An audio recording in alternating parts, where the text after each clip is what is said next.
All right, we'll go ahead and get started here. Share my screen.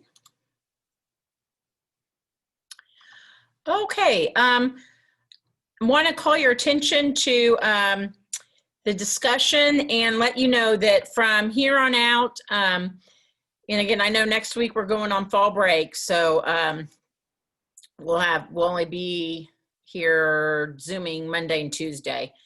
But I might throw in a discussion question on Wednesday.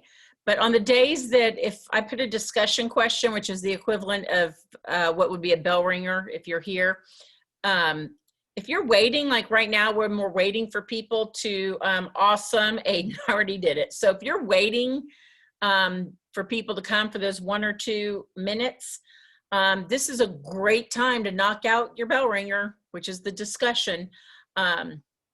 So that's a fantastic way to use your time. I want to call your attention to the rubric. And there are two, I added a new one too. So I'm gonna go ahead and talk about that in a minute because I'll be using these for you all as well. But just review the rubric. Now, like, if I might not always ask you to respond to another student. So if that's not part of the prompt, you're automatically I'm giving you those 5 points. So that's a freebie. But the main thing is to look at this is where you're going to get the bulk of your points. Post is thoughtful and engaging, constructive, meaningful, supported by evidence as needed, proper grammar and spelling. All posts follow netiquette rules. That's basically, if you remember the video, like don't be putting like IDK or, text talk. That's basically what we're asking for there. So just a reminder on that, and that's pinned at the top of the discussions. This one I'm going to go ahead and call your attention to because I will be doing this soon. So I have a thing where I do, and those of you who had me last year will remember this, where I post a picture and it's called What's Going On in This Picture. And they're out of the New York Times. Sometimes I might, if I see one other place that I like, I might throw that in too. But after a couple days after everyone's answered it, I'll provide the answer. But it's always fun to see because we all, with the different lenses of our lives, see different things in different images. So when I post the title will be Discuss What's Going On in This Picture. This is the rubric you will follow for that. And because the prompts are these exact 3 questions, and I'm just looking for, did you answer detailed? Did you give detailed samples? And then did you just find 2 other little things you may have noticed in the photo?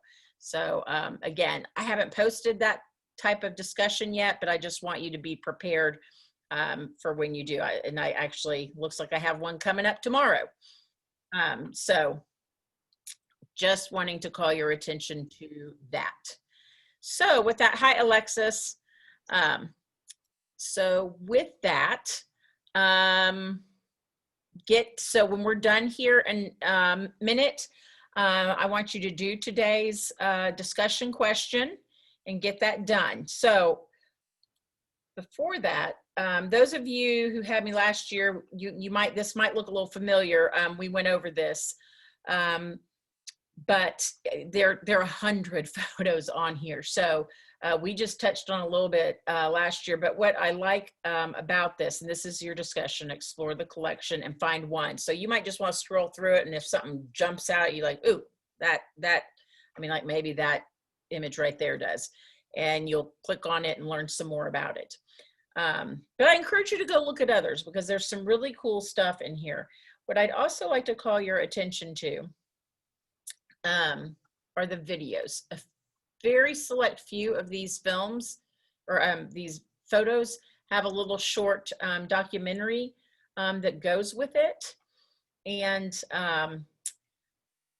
this one, I encourage you to watch, The Falling Man. Owen, Derek, Alexis, did we watch that last year on 9/11?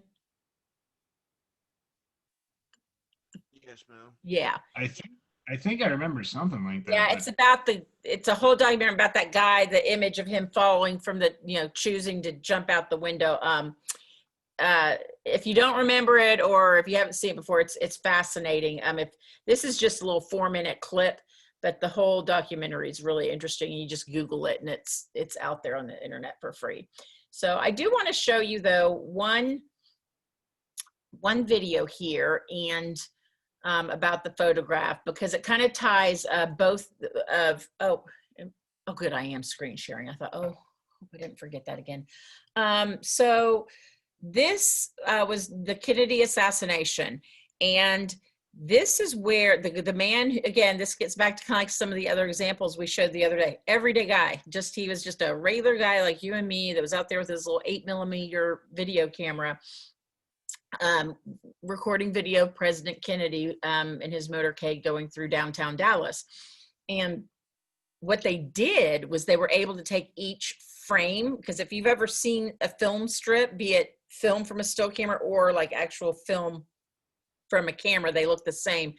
Each thing, like motion pictures made up of individual frames of film. So they made still images of that.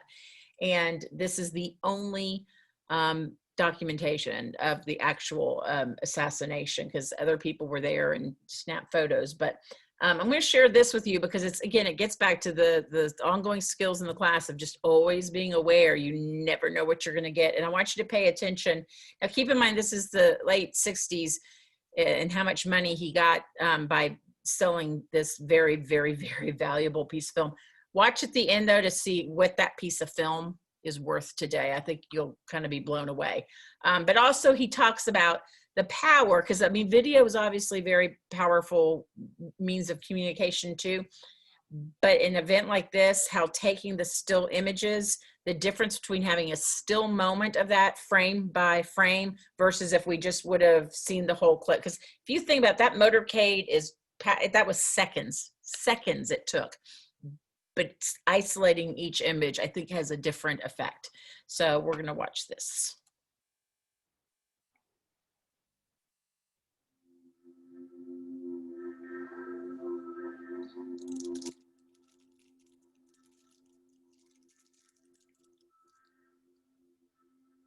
Every reporter writes his own obituary. And mine is going to say, the life reporter who obtained the infamous Zapruder film of the Kennedy assassination.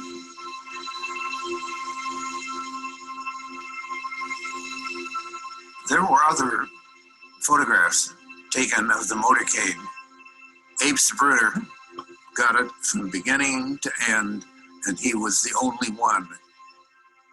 He expressed embarrassment the day we were negotiating that it was him, this middle-aged garment manufacturer, who got the only filmed evidence of the assassination, and not one of those world-famous photographers back there in the press bus. He never quite got over that.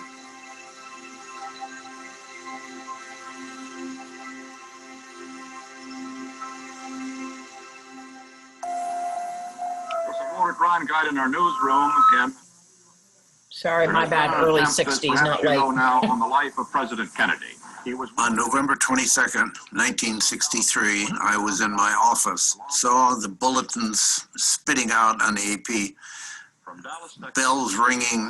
It was astonishing. President Kennedy died at 1 p.m. Central Standard Time. When I first reached Abraham Zapruder, I had no idea who he was, except somebody who had an 8mm camera in Dealey Plaza. I picked up the phone book and just literally ran my finger down the Z's, and it jumped out at me. I started calling that number every 15 minutes, as a matter of fact. At 11 o'clock, this weary voice answered. Mr. Zapruder had been contacted, as I knew he would be, by other reporters. And he'd asked them to come to his office at 9, and I got there at 8.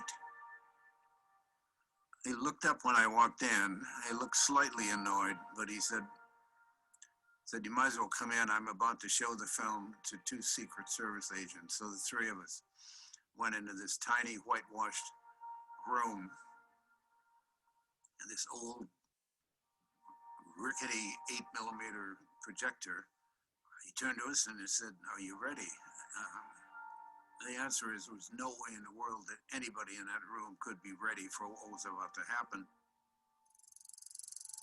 Turned it on, and there was that familiar sequence of the motorcade coming around the corner and then turning abruptly left. Then the presidential limousine disappears behind that huge road sign. When it comes out, the president has both of his fists jammed up underneath his chin. That was a signal that he had been hit by the first bullet to hit him, the second shot. And suddenly, we get to what we now know is the infamous frame 313, where the whole top of the president's head just explodes up into the air.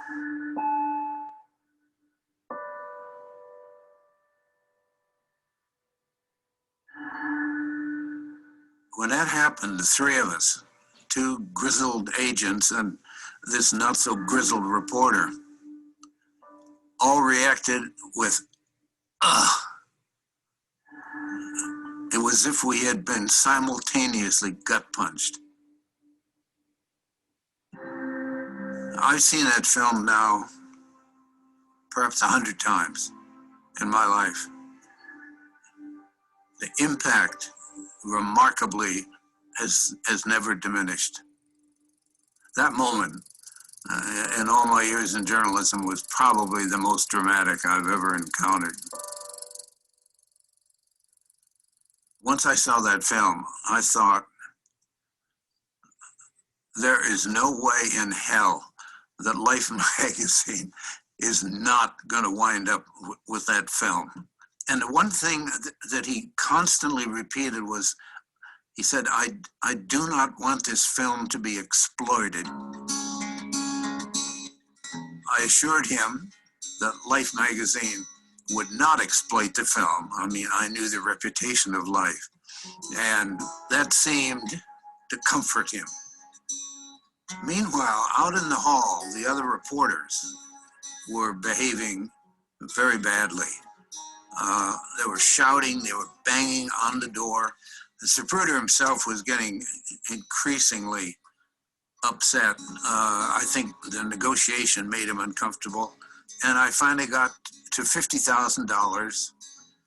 And I said, if we have to go any higher than that, I'm going to have to call New York.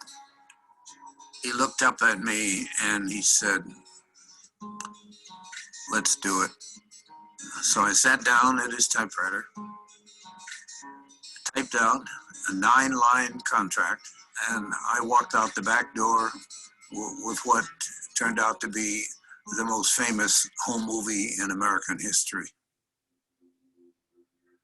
That week's issue of Life was already on press when the president was shot.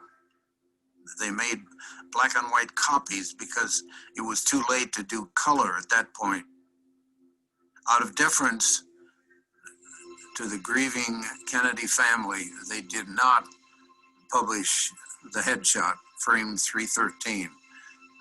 Life later published that particular frame, but not on this first issue.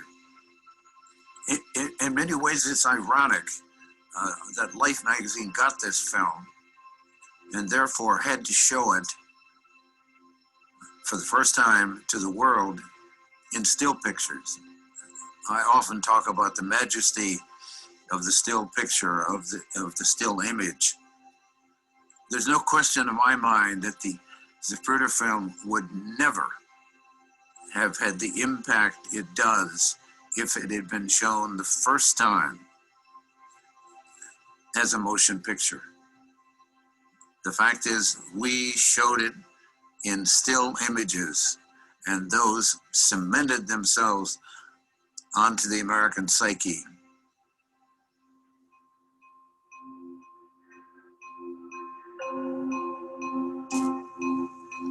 when you're a reporter, you have to make decisions often on whether to push something very hard and heartlessly often, or when not to. Abe Zapruder was haunted by the fact that he shot that film for the rest of his life. And in many ways, the same is true of me.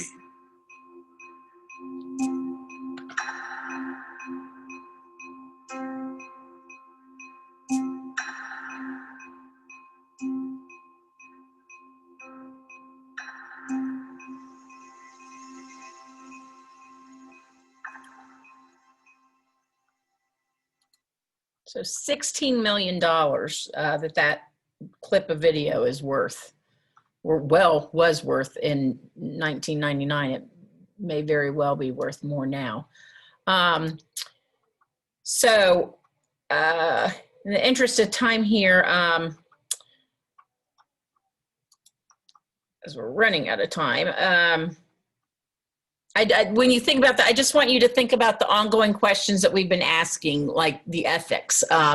Is it too much? Is it too much to show? And then also what he said, weigh the options of, was that particular sequence of events, and we'll be talking about this later, like telling stories through a sequence. Do those photos tell that better in the still images versus if you just would have let the video run? So go through there, find a photo that jumps out to you, discuss it there. I want to just quickly call your attention to tomorrow. So your American Creed, I'm finishing up grading the written versions. So once I approve yours, go ahead and do your second part of that. And I have got this posted earlier today, my version. Again, I use several photos, minimum one, if you want it to go through the whole thing, if your piece is a little bit shorter, but just go ahead and watch mine, and you'll see that I have, I just use I have a couple of my own photos in here, but mainly like those are mine. But then the most, I just use the free image search on there. So go listen to that, listen to the delivery and how we're, again, just using that, our voices with nice inflection to tell a story. So with that, for the interactive media class, do we have any questions before I let you go? Anything? Okay, so Aiden, we will see you Monday. If Derek, Owen, and Alexis can stay, we'll do second block, your virtual design class that won't take but a few minutes. Oh, Aiden, let's see. This, I believe, yes, I graded them last night. I think I still have a few left, but I'm almost all caught up. If yours is not one that I returned yet, it will be done today. I'm not leaving my little station here till I get them all graded. So, yep. So some of them I did. I don't remember whose is whose, but if not, they'll be done momentarily. Thank you, Aiden. Okay, so